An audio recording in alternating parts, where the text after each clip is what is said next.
Καλησπέρα σε όλους. Σήμερα θα δούμε μαζί κάποια παιχνίδια του PS5, συλλογή από το PlayStation 5. Θα δούμε κάποια παιχνίδια που έχουν αποκτηθεί γύρω στο διάστημα των 2 χρόνων, αφού το έχω την κονσόλα, και να πούμε 2 πράγματα για αυτά. Λοιπόν, ας αρχίσουμε με το Ghost of Tsushima. Είναι και το πιο πρόσφατο παιχνίδι που παίζω αυτή τη στιγμή. Είμαι γύρω στις 6 ώρες στο Act 1 και πραγματικά φαίνεται πολύ καλό, έχει πολύ ωραίο gameplay και το σενάριο είναι ok, τα γραφικά είναι πάρα πολύ ωραία, αλλά ναι, το gameplay νομίζω είναι το πολύ δυνατό το στοιχείο. Θα συνεχίσω με το Assassin's Creed Valhalla, το μόνο παιχνίδι που δεν έχω παίξει. Είναι κλειστό όπως βλέπετε. Έχω ακούσει ότι είναι αρκετά μεγάλο. Βέβαια όλοι ξέρουμε τώρα με τα Assassin's Creed τα καινούργια τι γίνεται, που είναι αχανείς και θέλουν 50 και ώρες για να τερματίσεις την ιστορία μόνο και άλλες 150 ώρες για να δεις όλο το χάρτη. Σίγουρα θα το πιάσω κάποτε, αλλά ξέρω ότι απαιτεί χρόνο, οπότε πρέπει να έχω και πολύ χρόνο για να αφιερώσω. Αλλά ναι, θεωρώ ότι σε αυτή τη μυθολογία που έχει πάει στην Νορβηγική είναι πολύ ενδιαφέρον, οπότε σίγουρα θα παιχτεί στο μέλλον. Έχουμε Elden Ring για το PS5. Εντάξει, δεν ξέρω τι να πω για αυτό το παιχνίδι. Είναι, νομίζω για πολλούς και για μένα, το πιο ωραίο παιχνίδι της From Software, που με αυτό ξέφυγε τελείως όλη η ιδεολογία του Souls.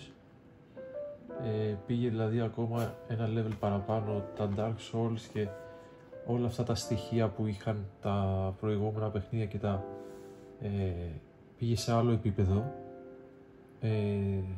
Μουσική, κόσμος, ατμόσφαιρα, όλα, gameplay, όλα είναι νομίζω εξαιρετικά. Σίγουρα θέλει πάρα πολύ υπομονή και αφοσίωση, δεν είναι ένα παιχνίδι δηλαδή που θα περάσεις εύκολα το χρόνο μαζί του. Πρέπει να κάτσεις να το μάθεις, πρέπει να μελετήσεις, πρέπει να διαβάσεις μες στο παιχνίδι το τι κάνει το κάθε αντικείμενο και γιατί, αλλά όσο προχωράς σε κάνει να θέλεις να το συνεχίζεις και να δεις παραπάνω και φτάνεις στο σημείο να το κάνεις platinum, όπως και εγώ έκανα, απλά γιατί είναι 10 στα 10, δεν υπάρχει δηλαδή κάτι, ειδικά το DLC που βγήκε το Shadows of the Earth 3 είναι εκπληκτικό.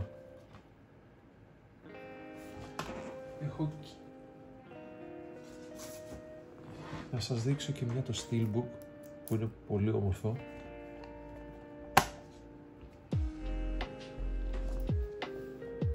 Εδώ φαίνεται νομίζω.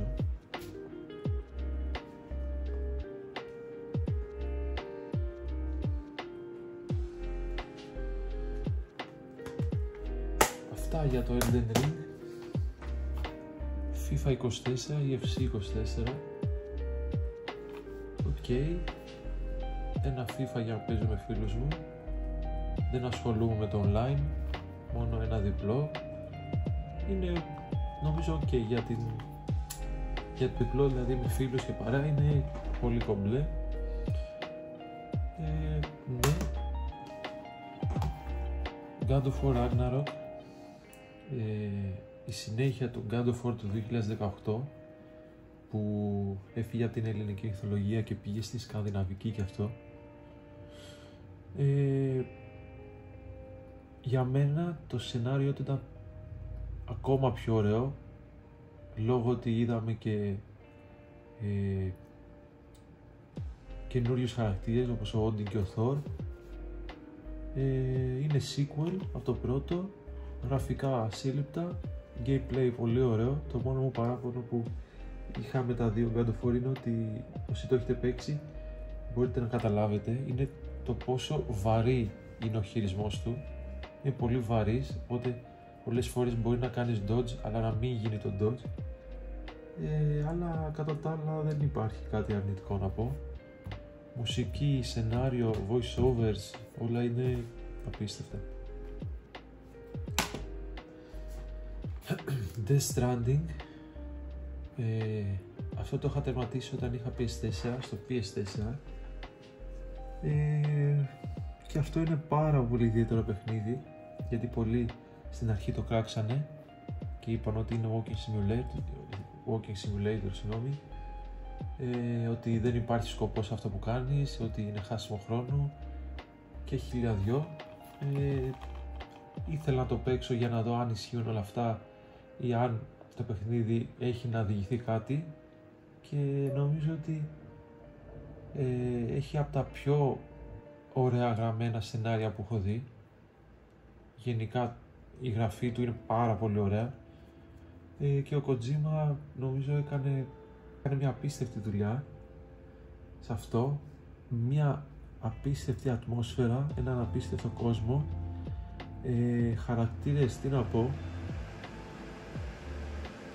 Ναι, όσοι το έχετε παίξει νομίζω μπορείτε να καταλάβετε γιατί παιχνίδι μιλάμε. Είναι πάρα πολύ ιδιαίτερο και πάρα πολύ όμορφο παιχνίδι. Λοιπόν, πάμε στο Returnal, και αυτό ένα παιχνίδι που άκουγα για τη δυσκολία του, άκουγα ότι είναι πολύ ιδιαίτερο, πάρα πολύ hardcore, και έχοντας παίξει όλα τα Souls και το Bloodborne κτλ, δεν μπορούσα να μην το παίξω, οπότε λέω ας το δοκιμάσω, και στη τιμή που το είχα βρει νομίζω ήταν πολύ worth. Έχω γύρω στις 16 ώρες, δεν το έχω τερματίσει, έχω φτάσει στο 4ο biome, αν δεν κάνω λάθος, ή 4ο ή 5ο, νομίζω 4ο, και εδώ έχουμε μια πολύ ιδιαίτερη προσπάθεια. Έχουμε ένα χαρακτήρα που έχει πολύ βάθος, έχουμε ένα σενάριο που είναι καλογραμμένο, είναι σκοτεινό σε κάποιες φάσεις, αλλά πέρα από αυτά που είναι πολύ θετικό, το άλλο του πολύ δυνατό σημείο είναι το gameplay, που είναι ένα third person roguelike shooter που έχει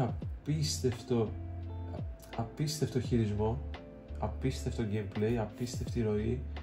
Είναι δηλαδή, δεν ξέρω, ειδικά στο PS5 με το χειριστήριο και τα λοιπά, είναι ό,τι καλύτερο. Σίγουρα θα το τερματίσω όταν ασχοληθώ δηλαδή και το ξαναπιάσω. Ναι, όσες ώρες έχω παίξει έχω περάσει πολύ καλά με το παιχνίδι και είμαι σίγουρος ότι θα ανταμείψει.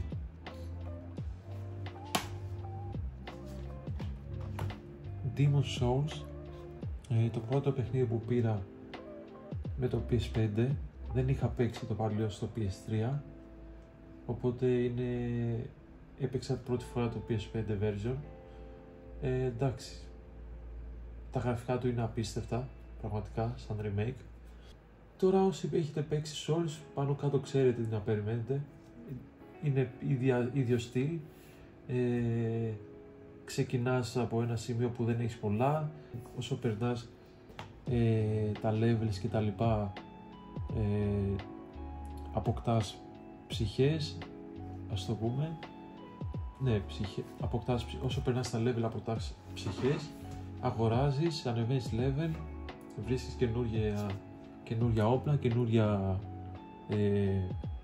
καινούριες πανοπλίες, και αυτό είναι δηλαδή και αυτό απαιτητικό.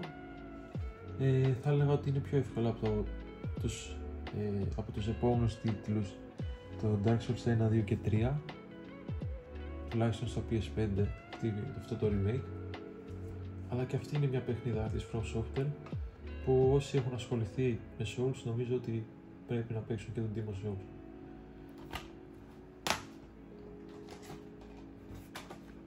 Resident Evil Village. Η αλήθεια είναι από Resident Evil δεν έχω ασχοληθεί πάρα πολύ. Έχω παίξει το remake το 2, έχω παίξει το 4 και έχω παίξει και τον Biohazard το 7. Μου άρεσε πάρα πολύ και τα τρία παιχνίδια που έχω παίξει, αλλά μου άρεσε πάρα πολύ το 7 που από third person έγινε first person και έγινε λίγο πιο έτσι horror, δηλαδή η ατμόσφαιρα έγινε πιο σκοτεινή κτλ. Και το Village είναι ένα εξαιρετικό παιχνίδι. Για μένα είναι καλύτερο από τα αυτά, αλλά όχι ότι το 7 δεν ήταν καλό, προφανώς. Είναι sequel το 7. Ναι, έχει ωραίο σενάριο, ωραία γραφικά, πολύ ωραία ατμόσφαιρα και πιστεύω πως αξίζει για τα λεφτά του τώρα που έχει πάει, νομίζω αξίζει. Λοιπόν, GTA 5, 6 λέω. Εντάξει, δεν ξέρω τι να πω για αυτό το παιχνίδι. Το PS3 το είχα, εκεί όταν είχα PS4 το είχα και στο PS4 και τώρα στο PS5 δεν μπορούσα να μην το έχω. Το έχω τερματίσει πάρα πολλές φορές και ακόμα κρατάει αυτή την ευχαρίστηση όταν το παίζεις. Δικαιολογούνται κιόλας και οι πωλήσεις που έχει κάνει, που έχω ξεπεράσει νομίζω τις 200 εκατομμύρια, αν δεν κάνω λάθος, ή 185. Είναι 10 στα 10, δηλαδή περιμένουμε το 6. Και τέλος έχουμε το Silent Hill 2 remake που έγινε από την Bloober. Ένα παιχνίδι από τη Team Silent που βγήκε το 2001 το original στο PS2. Η αλήθεια είναι πως είχα παίξει μέσω emulator το 2 σε PC πέρσι με ένα φίλο μου.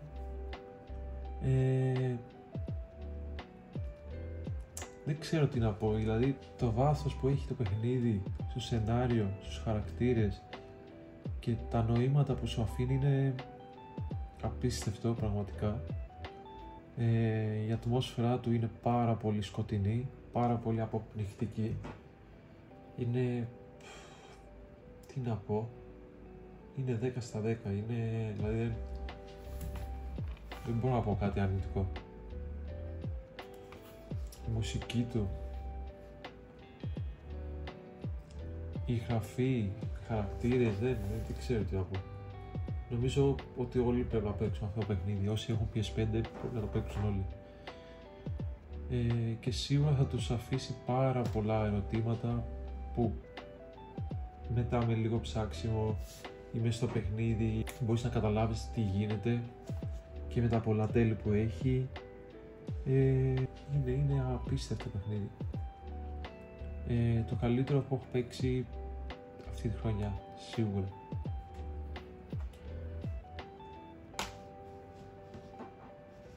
Λοιπόν, αυτά ήταν τα παιχνίδια. Δεν είναι πολλά, προφανώς. Σιγά σιγά αγοράζουμε και όσο χρόνο έχουμε παίζουμε. Το θέμα είναι να βγαίνουν ωραία παιχνίδια και γενικά να υπάρχουν τίτλοι που να αξίζουν το χρόνο μας. Είναι και περιορισμένος τώρα, ειδικά το καλοκαίρι που περάσει. Όμως θεωρώ πως όσο περνάνε τα χρόνια και το PS5 μεγαλώνει, μεγαλώνει και η συλλογή του και με αυτό θα βγαίνουν και καλύτερα παιχνίδια, καλύτερες εμπειρίες. Αυτό ήταν το βίντεο, ελπίζω να σας άρεσε και θα τα πούμε σε κάποιο επόμενο.